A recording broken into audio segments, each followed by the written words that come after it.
गणपती बाप्पा मोरया. मुंबई म्हटलं की Bollywood, marine drive आणि गेटवे ऑफ इंडिया आठवतं. पण या शहराचं खरं आध्यात्मिक हृदय आहे श्री सिद्धिविनायक गणपती मंदिर.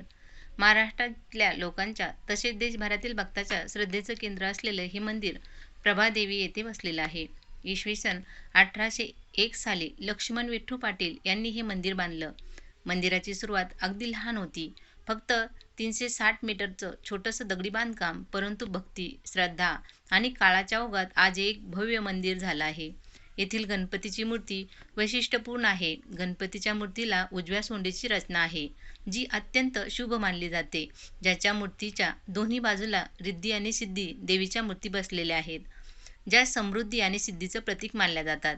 सिद्धिविनायक गणपतीला नवसाचा गणपती असं म्हटलं जातं, कारण असं मानलं जातं की इथे मनापासून मागितलेली प्रत्येक मनोकामना गणराया पूर्ण करतात. म्हणूनच सामान्य भक्तापासून ते बॉलिवूड कलाकार, उद्योगपती, राजकारणी सगळेच येथे दर्शनाला येतात. मंगळवारी येथे भक्ताची विशेष गर्दी असते. अनेक भक्त 10-12 तास रांगेत उभे राहूनही बाप्पाच्या दर्शनासाठी थांबतात. मंदिरात येणाऱ्याची संख्या एवढी मोठी आहे की दररोज लाखो रुपये दानपेटीत जमा होतात, ज्यांचा उपयोग समाजसेवा, शिक्षण आणि आरोग्य उपक्रमासाठी केला जातो.